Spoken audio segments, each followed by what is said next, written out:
And Peter knew in advance that everything around him was going to get dissolved like trash in the incinerator.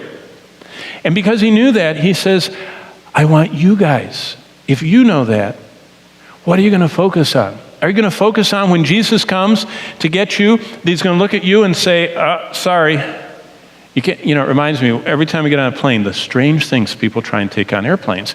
And those, smiling stewardesses stand like this and they go, no, that won't fit on the plane. And the people will try. They carry it down the aisle and they go, boom, boom, and the stewardess will sit there and go, we have to tag it. It can't go with you. It has to go underneath. Did you know that's what Jesus is saying? You can't come in with all that stuff. He doesn't put it underneath. He just burns it. And so Peter said, what should you focus on? In other words, 2,000 years ago, Peter asked these believers a simple question. I think it's a good one for us. What on earth are you living for? If everything on earth we're going to present to Jesus Christ, ultimately at the judgment seat of Christ, what on earth are you living for? Are you living for what he's going to reject? I mean, does it sound wise to you to just, it's like going through Walmart and throwing everything into your basket that you know that you shouldn't buy. And especially if someone else is paying for it, if they've already told you, I'm not going to pay for any of that, why do you put it in the basket? That's what Peter's saying. He says, don't do that. What are you living for? Peter heard Jesus warn him about materialism, and he never forgot it. He said, the craving after things that riches can buy first enslaves our heart. Then it takes captive our mind. Then it will conquer our wills. See, many people are, I was just reading a biography of John D. Rockefeller. And you know what it says? He was the first billionaire. And he was earning $1 million a week in 1910. I mean, he was just very well off. And yet he was sickly, he was anxious, he couldn't sleep, he was living on crackers and milk.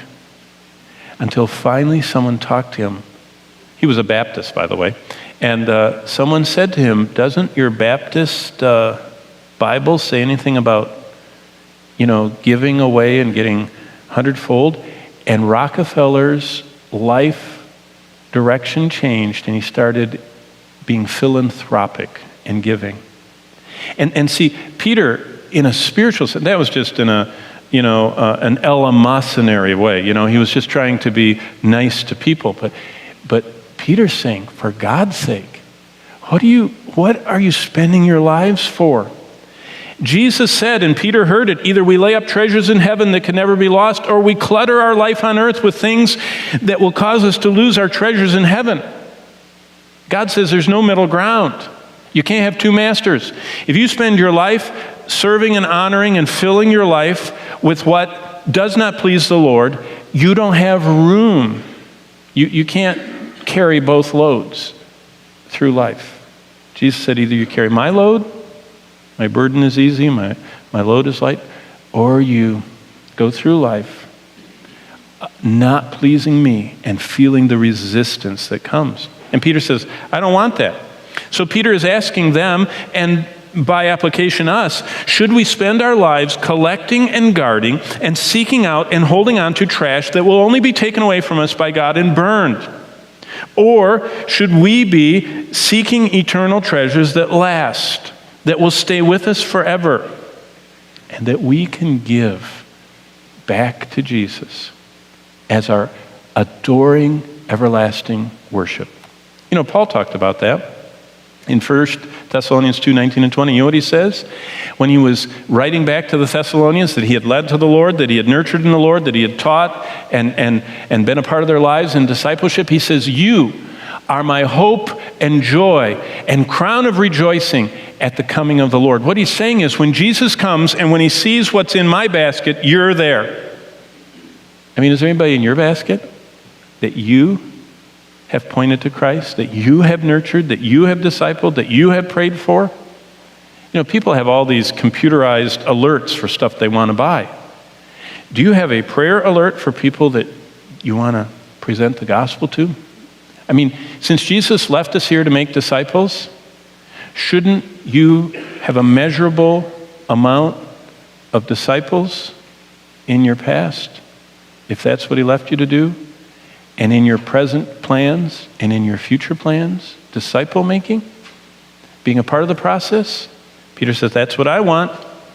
It all seems quite clear cut, Peter said, doesn't it to us? And that's why he wrote down what I call Peter's lessons on the end of the world, materialism, contentment, and the uncluttered life. And basically, if you look at 2 Peter chapter 3, Peter lays out for the saints in century 1 a beautiful flow for them to think about. And I think when you see it, it really makes you think.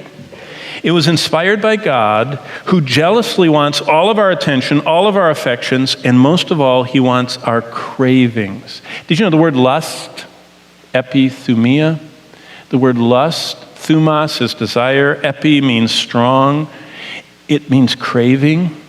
Did you know that lust is the negative way of saying that word, and desiring God is a positive way of saying it? It's the same word.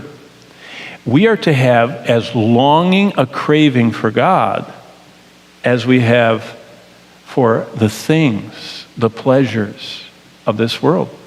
He says, you got to pick, though. You can't desire them both. You got to pick one or the other.